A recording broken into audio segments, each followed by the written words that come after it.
कर ले सुरता बुंदेली बाजार के, मैं बुलाया तोला सीटी पार के। हाय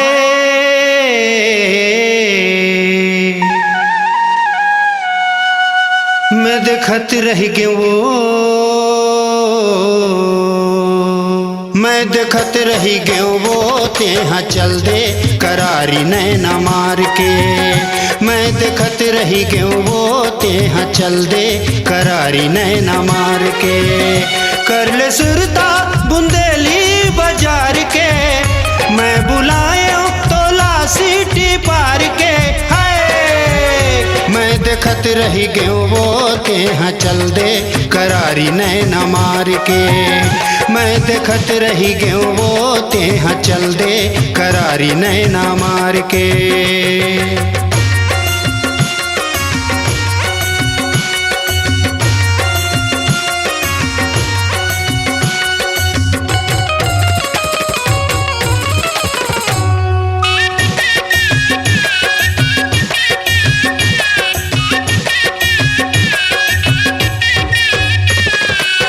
नैनुमा नैन मिले जीवरा में फूल खिले,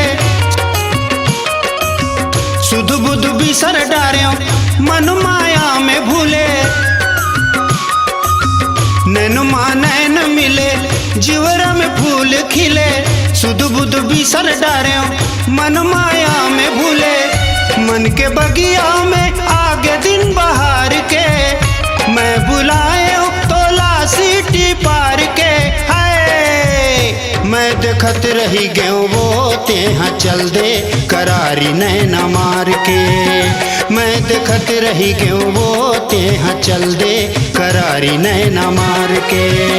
कर ले सुरता बुंदेली बाजार के, मैं बुलायो तोला सीटी पार के।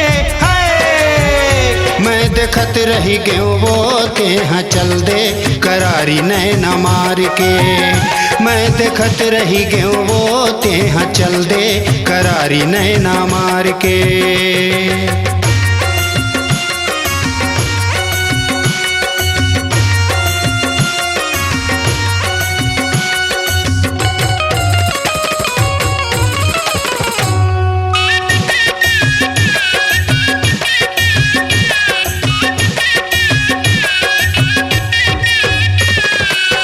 हस्त मोटियारी गोई संग मां नहीं है कोई,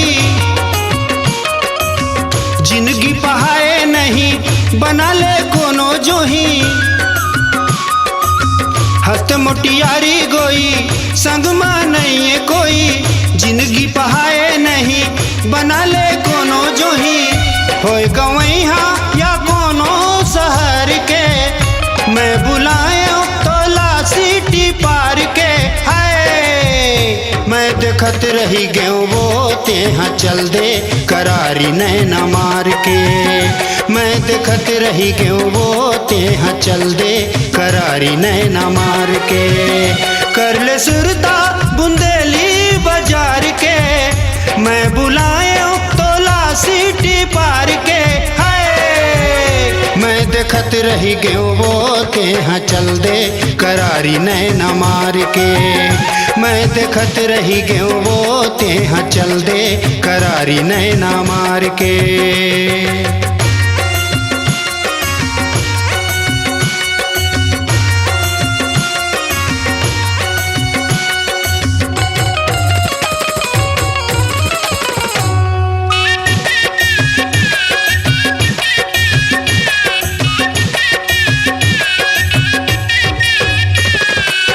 मोर बैहा में आजा बन जाहूँ मैं राजा, काली मैं आवत हूँ तोर घर लेके बाजा। मोर बैहा में आजा बन जाहूँ मैं राजा, काली मैं आवत हूँ तोर घर लेके बाजा। लेग जाहूँ तोला में बिन कहार के, मैं बुलायो तोला सीटी पार के। मैं देखत रही गयो वो ते हाँ चल दे करारी नैना मार के। मैं देखत रही गयो वो ते हाँ चल दे करारी नैना मार के। कर ले सुरता बुंदेली बाजार के, मैं बुलाए तोला सीटी पार के। मैं देखत रही गयो वो ते हाँ चल दे करारी नैना मार के। मैं देखत रही गयो वो ते हाँ चल दे करारी नैना मार के। मैं देखत रही गयो वो ते हाँ चल दे करारी नैना मार के।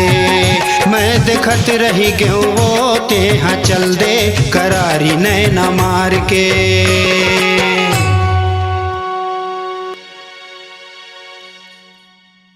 अपनी आवाज को दीजिए एक नया मुकाम।